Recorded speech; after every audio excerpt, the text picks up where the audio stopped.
জিকির করে কার? আল্লাহ। কেউ দেখে নাই তারা আল্লাহকে সেজদা দেয়। আল্লাহর কোরআন বলে আলাম তারা, আপনি কি দেখেন নাই? এখন এই দেখাটা আপনি আমার কি করে আপনাকে বুঝাইবো? বোঝানোর ভাষা তো আমার নাই, আপনি নিজেই না বুঝলে কেমনে বুঝাবো? আল্লাহ নবী রাস্তা দিয়ে হেঁটে যায়, পাহাড় নবীরে সালাম দিত, সব পাহাড় নবীকে সালাম দিত, কিন্তু একটা পাহাড় নবীকে সালাম দিত না। সেই পাহাড়ের নাম জাবাল আইর। এই পাহাড়ের নাম হলো জাবালে নার। ইমাম ইবনু শেব্বা তারিখ ইবনু শেব্বার মধ্যে হাদিস খানা লেখছেন। তারিখ ইবনু শেব্বা হলো মদিনার ইতিহাস নিয়ে লেখা। যদি মদিনায় যান জুলহুলাইফা মসজিদ, যে মসজিদ থেকে মদিনার থেকে ফেরার সময় হাজিরা উমরার জন্য হেরাম বাঁধে। জুলহুলাইফা মসজিদের পাশেই দেখবেন বিরাট বড় পাহাড়। এই পাহাড়ের নাম জাবাল আইর। মদিনা ঢোকার সময়, আল্লাহর নবী হিজরত করার সময় রাসূল করিম জাবালে সৌরের পাশে ছিল জাবালে সাবির। শুনে যার আজকে কথাগুলি। জাবালে সৌর, যে পাহাড়ে নবীজি লুকাইছিলেন হিজরতের রাত, ওই সৌরে উঠার আগে নবীজি পার্শ্ববর্তী পাহাড় ছিল জাবালে সাবির। এই সাবির পাহাড়ে নবীজি উঠলেন। সাবির নবীকে সালাম দিয়ে বলল, ইয়া রাসূলুল্লাহ, আমার মধ্যে কোনো গুহা নাই, আপনাকে লুকিয়ে রাখার মতো কোনো জায়গা আমার মধ্যে নাই। হুজুর, সকালবেলা যদি কাফেররা আপনাকে আমার উপরে দেখে তো আপনাকে আমার উপরে আঘাত করবে, রক্ত ঝরাবে, কষ্ট হবে। আমি সাবির কিয়ামতের মাঠে আল্লাহর দরবারে কি জবাব দিব? হুজুর, আবার পার্শ্ববর্তী পাহাড় সৌরে গুহা আছে। ইতিমধ্যে সৌর নবীকে সালাম দিল, আসসালাতু ওয়াসসালামু আলাইকা ইয়া রাসূলুল্লাহ। নবী গো, আপনি আমার কাছে আসেন, আমার মধ্যে একটা গুহা আছে, এখানে আপনি লুকায়ে থাকেন। আল্লাহ নবী গুহার মধ্যে চলে গেলেন। মাকড়সা এসে জাল বানায় দিল, কবুতর এসে ডিম পেড়ে দিল বাসা বানাইয়া। কবুতরের যিনি পাঠাইলেন তিনি আল্লাহ, মাকড়সারও যিনি পাঠাইলেন তিনি আমার আল্লাহ। আমার রাসূলের নিরাপত্তার জন্য মাকড়সায় জাল বানায় দিল, কবুতর এসে ডিম পাইয়া আমার কবুতর আইসা নবীর ওই গুহার সামনে বসে রইল। মাকড়সায় জাল বানাইয়া পুরা গুহাটাকে ঘিরে ফেলে দিল। একবার জোরে বলা যাবে কি আল্লাহু আকবার? আরে পশু পাখিরা নবীরে চিনলো, পোকামাকড় নবীরে চিনলো, পাহাড় পর্বতে নবী চিনলো, মানুষ হয়ে নবী চিনতে পারলাম না। এটাই হলো আমাদের জীবনের সবচেয়ে বড় ব্যর্থতা। কথা কোন ঠিক কিনা?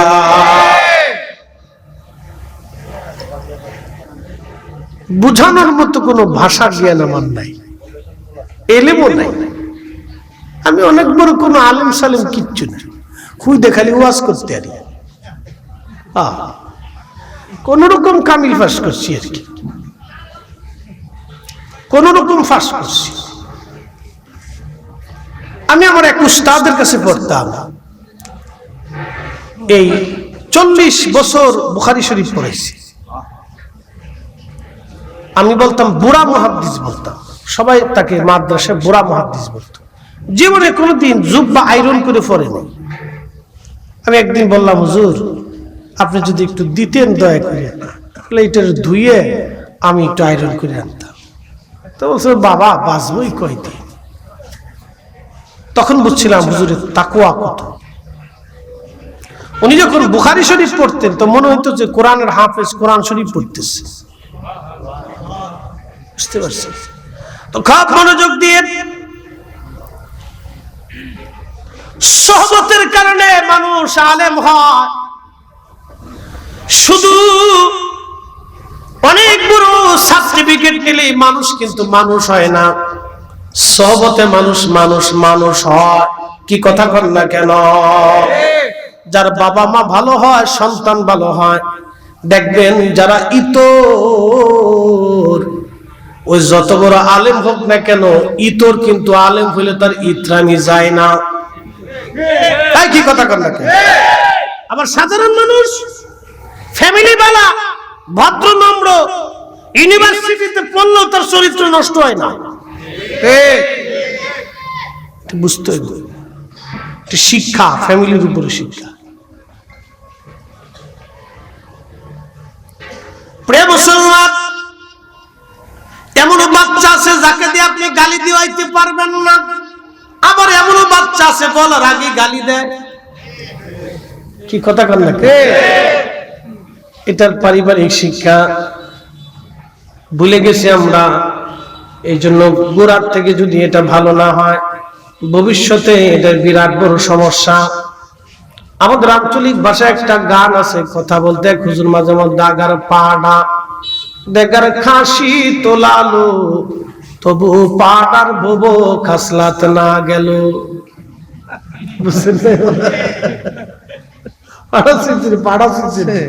এটা কোনো গালি না, এটা জন্তুর না। হ্যাঁ, তার বিচি ফেলাইলে খাসি, আর বিচি না ফেলাইলে পাড়া। তো সাবান যতই দেন আর শ্যাম্পু যত দেন, এটার গন্ধ কিন্তু যায় না। ঠিক আছে না? এই পাড়া যখন পাড়াগিরি করে, ওর তো একটা চাকরি আছে না রে? ও চাকরি তো আমরাই দিছি।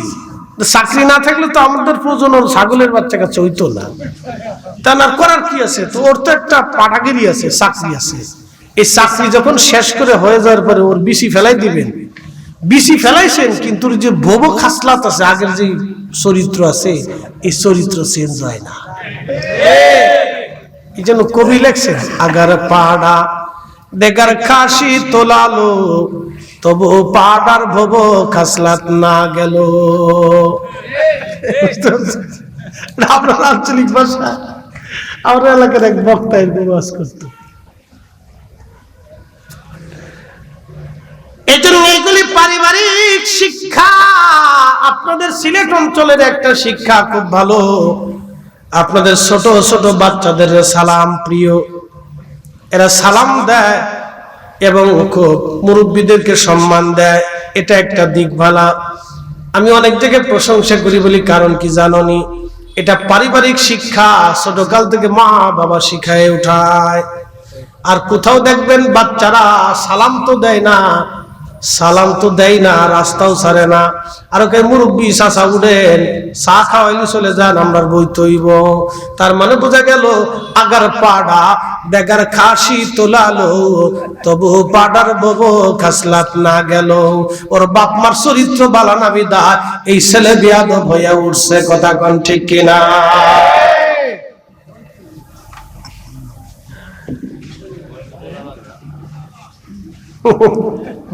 জায়গা হইতো।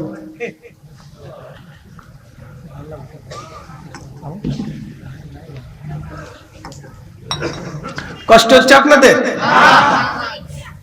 সারাত্র কপাল এই সময়টা আমার নাই। আমরা আজমল ভাই খুব মহব্বতের মানুষ, কিন্তু দাওয়াত যে সময় দেয় সে সময় আর মহব্বত থাকে না। কিছু তো করার নাই।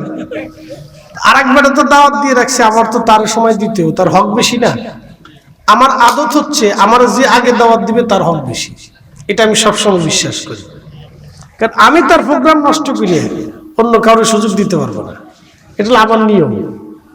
আমার যে আগে দাওয়াত দিছে তার হলো প্রায়োরিটি বেশি, তারটা ঠিক রেখে বাকিটা পরেরটা পরে। যদি এই সময়ের ভিতরে কেউ নিতে পারে তো ঠিক, না হলে আর কিছু করার নাই। এটা আমার নিয়ম, এটা আমার নীতি। তো ভাই তো আমার খুব প্রিয় মানুষ, সময় দিতে পারে। খুঁজতে খুঁজতে আজকের টাইমটা কিছু বাদাসা আছে, দিও যাও। তো গাচ্ছে আল্লাহ ভরসা দেন, বলছে নির্বাচন যাও, আল্লাহ একটু ব্যবস্থা হইতে পারে। তো যাই হোক, আলহামদুলিল্লাহ, খুবই মনোযোগ দিয়ে শুনিয়ে যান। আল্লাহ রসুলের শান বলতে বলতে আমি অনেক দূর চলে গেছি। তাহলে মাছে চিনলো, পোকায় চিনলো, গাছে চিনলো, পাহাড়ে চিনলো, নবীরে সালাম দিল, পাহাড় নবীর সঙ্গে কথা বললো, পশু পাখিরা নবীর সঙ্গে কথা বললো। আল্লাহর কোরআন বলতেছে, ও নবী আপনি শুনে নেন, কে কে আমার সেজদা দেয়। আশ-শামসু সূর্য সেজদা দেয়, অল কামারু চাঁদ সেজদা দেয়, অন নুজুমু নক্ষত্ররা সেজদা দেয়, অল জীবাণু পাহাড় পর্বত আমার সেজদা দেয়, ওয়াশ শাজারু গাছেরা সেজদা দেয়, ওয়াদাওয়াবু, পশু পাখিরা প্রাণীরা আমি আল্লাহকে সিজদা দেয়। যত জীব আছে যত প্রাণী আছে সবাই আমি আল্লাহর সিজদা দেয়। ওয়া কাসীরুম মিনান নাস,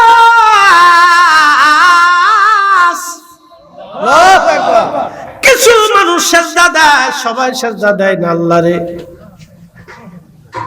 সবাই আল্লাহকে সিজদা দেয় না। আল্লাহ কোটি কোটি বছর সূর্যটারে জ্বালাইলেন, এই সূর্যের আলো না আসলে দুনিয়া আলো পাই নাই। যদি সূর্যের আলো না হতো আম গাছে আম আসতো না, জাম গাছে জাম হতো না, আপেল গাছে আপেল হইতো না, আনারে ফল ধরতো না, আঙ্গুরে বাঁধন আসতো না, আম গাছে বইল আসতো না, পুকুরের মাছ হতো না, মানুষের জীবন থাকতো না সূর্যের আলো না আসলে। আপনি জানেন কি এই সূর্যটাকে আমার মালিক আমার আল্লাহ কোটি কোটি কোটি কোটি বছর জ্বালায় রাখছে। কোটি কোটি বছর জ্বালানোর জন্য আমার আল্লাহ এই সূর্যটাকে crore crore billion trillion gas জ্বালানি ব্যবহার আমার আল্লাহ করতেছে। সূর্য মাঝে মধ্যে এই জ্বালানিতে প্রচন্ড গরম হয়ে যায়। আমার আল্লাহ সূর্যটাকে একটু তুলনামূলক গরম কমানোর জন্য ফেরেশতা দিয়ে বরফ মেরে মেরে মেরে মেরে আমার আল্লাহ এটারে ঠান্ডা বানায়। একবার জোরে বলা যাবে কি আল্লাহু আকবার। সবই মানুষের জন্য, মানুষের জন্য। আল্লাহর কোরআন বলতেছে ওয়া ইন্নী জাইলুন ফিল আরদি ইন্নী জাইলুন ফিল আরদি খলিফা, আমি পৃথিবীতে মানব জাতি বানাবো, আমি আল্লাহর খলিফা পাঠাবো, প্রতিনিধি পাঠাবো। আমরা আল্লাহর প্রতিনিধি, আল্লাহর দেওয়া খলিফা, আমরা আল্লাহর প্রতিনিধি। মাতবরি করতে হবে না, আমরা আল্লাহর প্রতিনিধি। কার প্রতিনিধি? আল্লাহ।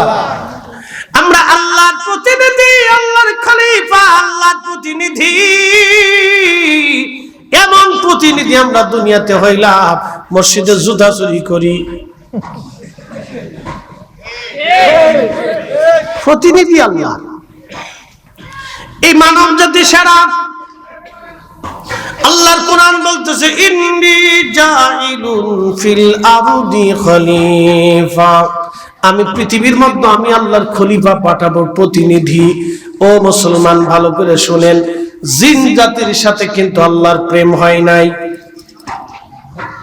জিন জাতি ছিল আমাদের আগে, কোটি কোটি জিন আল্লাহ বানাইছিলেন আল্লাহর ইবাদত করার জন্য, আল্লাহ প্রেম করার জন্য, ভালোবাসার জন্য। কিন্তু জিন জাতির সঙ্গে আল্লাহর ভালোবাসা হলো না।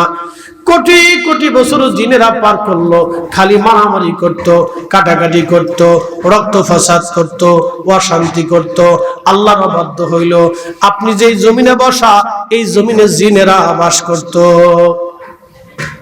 এখানে কোনো মানুষ ছিল না, এখানে জিনদের আবাদ ছিল। সারা পৃথিবী ব্যাপী শুধু জিন আর জিন, জিনদের আবাদ, জিনদের বাড়ি ঘর, জিনদের সাম্রাজ্য, জিনদের রাজত্ব।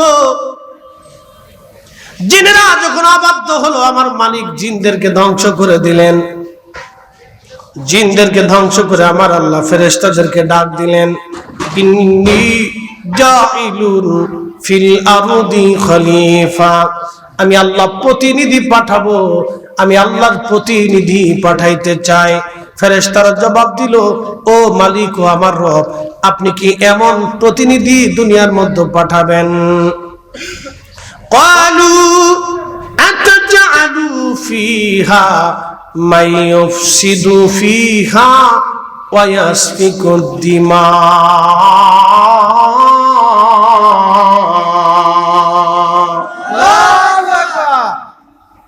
এখানে আমাদের অনেক কিছু বুঝার আছে, আজকে বুঝাই যাচ্ছি। অ্যাটেনশন, লড়াচড়া দিয়েন না, অনেক কিছু শিকার আছে এখানে।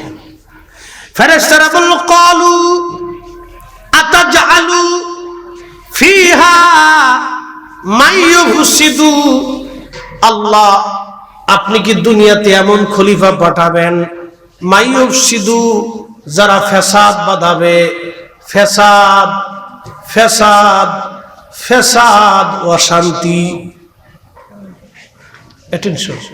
অশান্তি বাঁধাবে, বিশৃঙ্খলা করবে, দাঙ্গা হাঙ্গামা করবে, ফাসাদ বাঁধাবে, বিশৃঙ্খলা, অশান্তি। আমার দিকে তাকান। ফেরেশতারা কিন্তু বলেন আল্লাহ নামাজ পড়বে না, রোজা রাখবে না, হজ করবে না, যাকাত দেবে না, হালাল খাবে না। এই কথা আল্লাহর ফেরেশতারা বলে না, একটা কথা আল্লাহ মাইয়ুফসিদু, এরপরে বলছেন ওয়ায়াসফিকু দিমা, ফসাদ করবে, রক্তপাত করবে, মারামারি, যুদ্ধ বিগ্রহ করবে। প্রথম কথা হলো ফসাদ, অশান্তি, বিশৃঙ্খলা। এ সিলেটের মুসলমান, শাহজালালের দেশের মুসলমান, মনোযোগ দেন, ভালো করে শুনে যান। বাংলাদেশে এমন কোন গ্রাম নাই, এমন কোন বাজার নাই যেই গ্রামে, যেই বাজারে কিলিকবাজ না আছে। কি কথা কন না কেন? কিলিকবাজ চিনেন নি? কিলিকবাজ চিনেন নাই? মানে ঝামেলা বাঁধায়, সকল ঘর অশান্তি বাঁধায়। বলে কি অশান্তি? বলতেছি, আপনাদের চৌধুরী বাজারে একজন লোক আসে, তার বাড়ি হয়ে মৌলভী বাজার। আব্দুল করিমের বাড়িতে আসিয়া ফেরত চলে যাচ্ছে, বাজারের পাশ দিয়ে একজন লোক ডাক দেয়, মুরব্বী দাঁড়ান। সালামালাইকুম, বালা আসেন, বাংলা সালাম আর কি। সালামালাইকুম শাসা, বালা নি? বালা। কোথায় আসছিলেন? বলে আপনাদের বাজারে আব্দুল করিম সাহেবের বাড়ি। তো কি জন্য আসছিলেন? আমার একটা ছেলে আছে, ওনার একটা মেয়ে আছে, তো আত্মীয়তা হওয়ার কথা, তো দেখতে আসছিলাম। জায়গা পাইলেন না? মানে কারণ কি? না, মেয়ের চরিত্র বালা না। তা আর কি? মেয়ের মার চরিত্র খারাপ। বালা মেয়ে থাকলে চাইলে আমার কাছে আছে, বালা পরিবার, বালা মেয়ে, দিল না ভাঙ্গানি। আচ্ছা কন, এরকম লোক বাংলাদেশের প্রত্যেকটা গ্রামে দুই এক জায়গা আছে। এই কি কথা কন নাকি? আছে না? ফেরেশতারা বলল মাইয়ুফসিদু, ফসাদ বাঁধাবে, অশান্তি করবে, বিশৃঙ্খলা করবে। আরো বলতেছি, এদেশে ইসলাম আনলেন শাহজালাল ইয়ামানি মুজাররিদি 800 বছর আগে। কত বছর? 800। জোরে জোরে, কত বছর? 800 বছর আগে ইসলাম আনলেন তিনি, শাহজালাল ইয়ামানি মুজাররিদি, আওলাদে রাসূল। সরাসরি আমার নবীর রক্ত সুদূর ইয়ামান হয়ে সৌদি আরব দিয়ে একবারে মক্কা মদিনা হয়ে তিনি দিল্লি দিয়ে নিজামউদ্দিন আউলিয়া রাহিমাহুল্লাহর সঙ্গে কথাবার্তা বলে এজাজত দোয়া নিয়ে তিনি বাংলাদেশে আসছিলেন।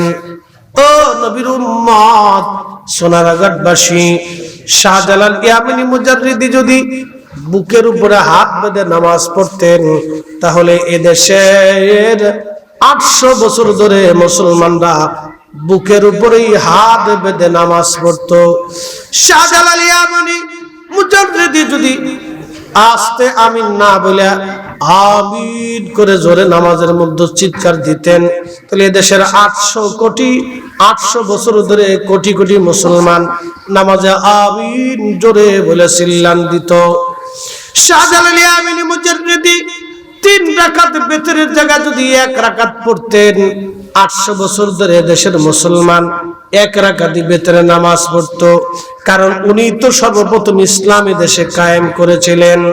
উনি যেইভাবে বলেছিলেন, যেইভাবে পড়েছিলেন, যেইভাবে বাতলিয়েছিলেন, সেটা আজও ওইভাবেই চলমান আছে। উনি যদি 20 রাকাত তারাবির নামাজের পরিবর্তে 8 রাকাত পড়তেন, তাহলে এদেশের মুসলমান 800 বছর ধরে 8 রাকাত পড়তো। আজকে ওরা কারা? আমার মসজিদে আইসা ফেসাদ বাদাইয়া, অশান্তি বাদাইয়া, নামাজের মধ্যে ভুল ধরিয়া আজকে তারাবির নামাজ 8 রাকাত বানাইয়া আমার মসজিদে যারা ফেসাদ বাধাইলো, ওরাই হলো বর্তমান আজাজিলের দালাল। ঠিক কিনা?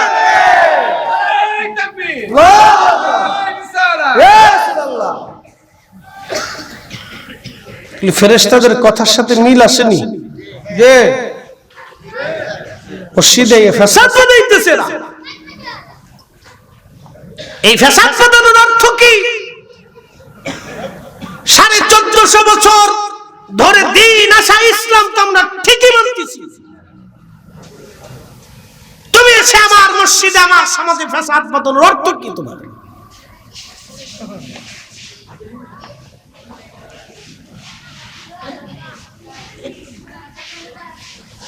এইগুলি কিছু ফ্যাসাদকারী মৌলবী আছে, শুধু খালি ফ্যাসাদ বাঁধায় সমাজে, খালি ফ্যাসাদ। কি কথা কন না? শত শত বছর ধরে আমরা নামাজের পরে দোয়া করি, একসাথে বলবেন কি মারহাবা? মারহাবা। দোয়া কি আমাদের তরিকায় না নবীর তরিকায়? নবীর তরিকায়। আল্লাহ রাসূলকে বলা হলো নবী কোন সময় দোয়া কবুল হয়? নবী বলেন জাওফুল লাইলিল আখির, শেষ রাতের দোয়া কবুল হয়। ও দুবুরুস সালাতিল মাকতুবা, ফরজ নামাজের পরে দোয়া কবুল হয়ে যায়। ফরজ নামাজের পরে দোয়া কবুল হয়। আল্লাহ নবী নিজে ইজাজত দিয়েছেন ফরজ নামাজের পরে দোয়া। এখন ওরা বলবে তাহলে সাহাবীরা তো দলবদ্ধভাবে পড়ে নাই। আপনারা বলবেন সাহাবীরা দলবদ্ধভাবে পড়ে নাই, তোমরা বলতেছো। এখন আল্লাহ নবী বলছেন দোয়া করার জন্য দোয়া কবুল হয়। একা একা জিকির করার চাইতে জমাতে জিকির করা ভালো, একা নামাজ পড়ার চাইতে জমাতে নামাজ পড়া ভালো, একা একা দোয়া করার চাইতে জমাতে দোয়া করা ভালো। কথা কোন ঠিক কি না? এই জাতি এসে আমার সমাজে ফ্যাসাদ বাঁধাই দিল। তার মানে ফেরেশতাদের কথাগুলি খুব সুন্দর। ইন্নী জাইলুন ফিল আরদি খলিফা, ওরা বলল কালু আতাজালু ফিহা মাইয়ুফসিদু, ওরা ফ্যাসাদ বাঁধাবে, অশান্তি বাঁধাবে আর রক্তপাত করবে। ওয়াসফিকু দিমা,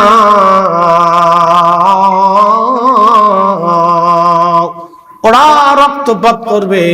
আল্লাহ পাক সেই সময় জবাব দিলেন ক্বালা ইন্নী আ'লামু মা লা তা'লামুন, আমি যেটা জানি তোমরা সেটা জানো না, আমি যেটা বুঝি তোমরা সেটা বুঝো না। এর হাকিকত হচ্ছে এই মানব জাতির ভিতরে আমার মালিক আমার আল্লাহ আখিরি নবী রাহমাতুল লিল আলামিনকে পাঠাবেন।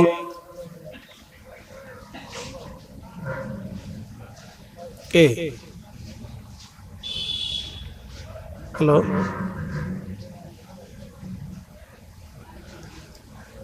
আমার আল্লাহ আখিরি নবী রাহমাতুল লিল আলামিনকে এই ধরাধামে আমার আল্লাহ পাঠাবে এই মানব জাতির ভিতরে।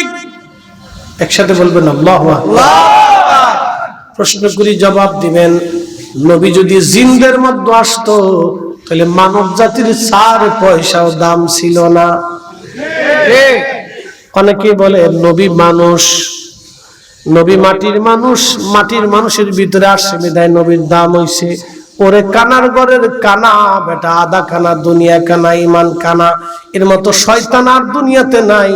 বরং নবীরে আমাদের মাঝে পাঠানোর কারণে আমাদের দাম বাড়ছে, আমাদের কারণে নবীর দাম বাড়ে নাই, নবীর কারণে আমাদের দাম বাড়ছে। কথা কোন ঠিক কিনা? আরবিতে একটা প্রবাদ আছে, শারফুল মাকিন ওয়া শারফুল মাকান, শারফুল মাকানে ওয়া শারফুল মাকিন। কিছু জায়গার কারণে মানুষের দাম বাড়ে, কিছু মানুষের কারণে জায়গার দাম বাড়ে। মক্কাতুল মুকাররমার কারণে মক্কাবাসীর দাম বাড়ছে, আর বাইতুল আকসা মসজিদের কারণে আজকে ফিলিস্তিনের দাম বাড়ছে। আর আমার নবী মদিনায় ঘুমানোর কারণে মদিনার দাম বাড়ছে। আমার নবী যদি মদিনায় না ঘুমাইয়া বাংলাদেশে ঘুমাইতো তাহলে এই বাংলাদেশের দাম বাইরে যাইতো।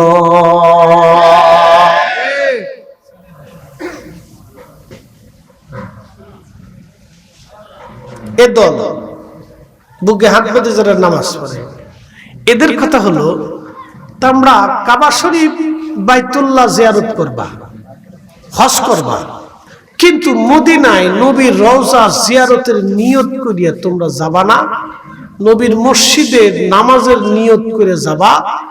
কারণ নবীজির রওজা শরীফ জিয়ারতের নিয়ত করে যাওয়া শিরক বেদাত। দেখেন, শিরক বেদাত, বিরাট ফতোয়া দিছে, বিরাট ফতোয়া, শিরক বেদাত, একবারে বিরাট ফতোয়া। এরপরে আর কোন ফতোয়া নেই, বেদাত আর শিরক। কারণ কি? দলিল কি? একটা দলিল, তাদের দলিল হলো আল্লাহর নবী বলেছেন, উম্মত দুই মসজিদ ব্যতীত তোমরা, তিন মসজিদ ব্যতীত তোমরা সওয়াবের নিয়ত করে অন্য কোন মসজিদে যাবা না। তার ভিতরে একটা মসজিদের নাম কাবা, আর একটা মসজিদের নাম মসজিদে নববী, আর একটা মসজিদের নাম মসজিদে বাইতুল আকসা। এই তিন মসজিদে তোমরা নেকি পাবা। এই তিন মসজিদ ছাড়া অন্য কোন মসজিদে তোমরা নেকির নিয়ত ছাড়া যাবা না। অতএব মসজিদে নববীতে তোমরা নেকির নিয়ত করে, নামাজের নিয়ত করে যাবা। নবী রওজা শরীফে জিয়ারতের নিয়ত করে যাওয়াটা বেদাত এবং শিরক এবং হারাম। একবার জোরে বলা যাবে কি নাউজুবিল্লাহ? বুঝে যান বাবা মুসলমান, খুবই মনোযোগ দিয়ে কথা শুনবেন। যুক্তি সুন্দর, এখন আমি পাল্টা যুক্তি দিয়ে যাই। আচ্ছা আপনারা বলেন, তারা তো বলতেছেন নেকির জন্য মসজিদে নববীতে যাবা, তাহলে এখন নেকি কোন মসজিদে কত এটা আমাদের বোঝার দরকার। বাইতুল্লাহ শরীফে এক রাকাত নামাজ পড়লে 1 লক্ষ রাকাতের সওয়াব হয়। মসজিদে নববীতে এক রাকাত নামাজ পড়লে 50,000 রাকাতের সওয়াব হয়।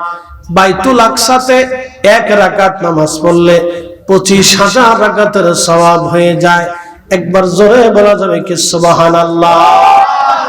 তার মানে সবচেয়ে বেশি নেকি হলো বাইতুল্লাহ কাবা শরীফে, কথা ঠিক কিনা? সবচেয়ে বেশি নেকি হলো বাইতুল্লাহ কাবা। এখন সবাই তো হজের জন্য আগে কাবাতেই যায়, কাবাতে হজ করার পরে তারপরে মদিনায় রওনা হয়। এখন আপনাদেরকে প্রশ্ন করব, জবাব দিবেন। যদি হজ করার পরে অথবা বাইতুল্লাহ মক্কা মদিনায় যাওয়ার পরে তিন মসজিদ ব্যতীত সফর ছাড়া অন্য কোথাও সওয়াবের নিয়ত করে না যাওয়া যায়, এখন আপনাদেরকে বলি, কাবা শরীফে এক রাকাত নামাজ পড়লে 1 লক্ষ রাকাত, মসজিদে নববীতে এক রাকাত নামাজ পড়লে 50,000 রাকাত।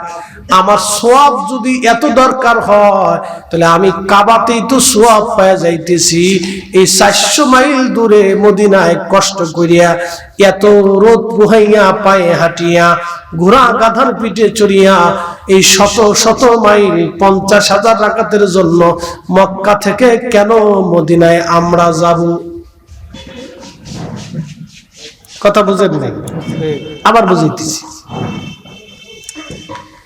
এই আজমল ভাই মাহফিল দিছে, তিনি ঘোষণা দিলেন, আপনারা যদি আমাদের এই মাহফিলে আসেন তাহলে জন প্রতি 500 টাকা দিবেন। নির্বাচনের কথা কইলাম না, কারণ কোন দলের লোক আছেন শেষে মন খারাপ করবেন, দরকার নাই, মাহফিলের ডাই কই। তো ওই সোনারো ঘাটের আরেক গ্রুপে ঘোষণা দিল, আপনারা যদি আমাদের মাহফিলে আসেন তো জন প্রতি 1000 টাকা দিবেন। লোক কোন জায়গা বেশি হবে, 500 জায়গা না 1000 জায়গা? কারণ 1000-এর লাভ বেশি, ডাবল। মক্কাতে 1 রাকাত নামাজ পড়লে 1 লক্ষ রাকাত, মদিনাতে 1 রাকাত পড়লে 50,000 রাকাত। তাহলে সওয়াব কি মদিনায় বেশি না মক্কায় বেশি?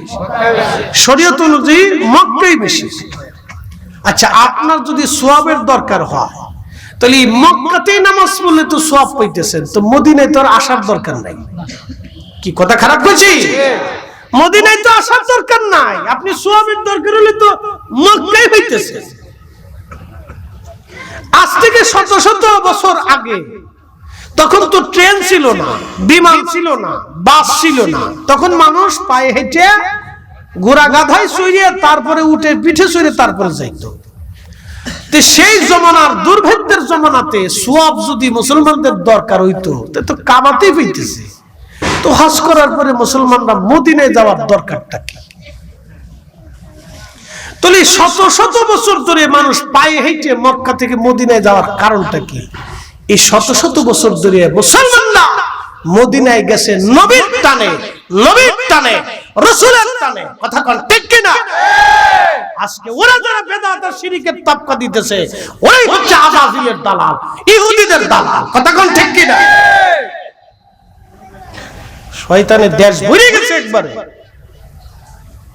খালি শিরক আর বেদাতের ভয় দেখায়। হারামজাদাই দেশ ভরে গেছে একবারে।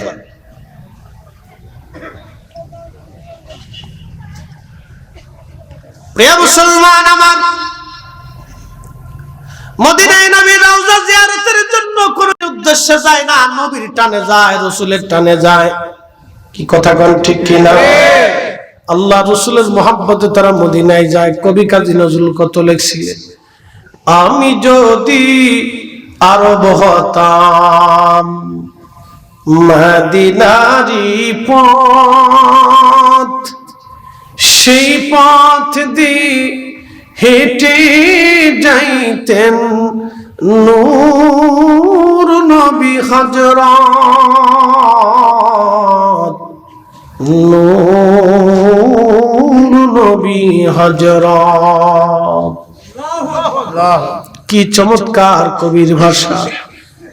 আল্লাহকে যে পাইতে চাই, হযরতকে ভালোবেসে, আরশ কুরসি লৌহ কলম না চাহিতে পেছে সে।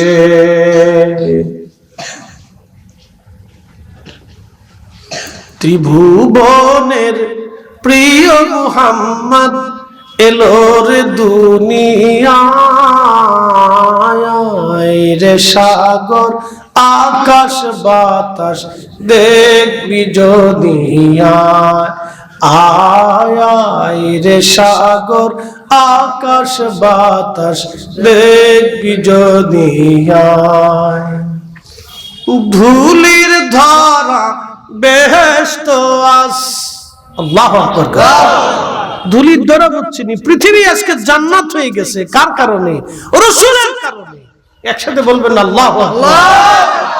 কবি কাজী নজরুল কি সুন্দর লিখতেছে, ধুলির ধারা বেহেশত জয় করিল দিল রে লাজ, আজকে খুশির ঢল নেমেছে ধূসর সাহারায়,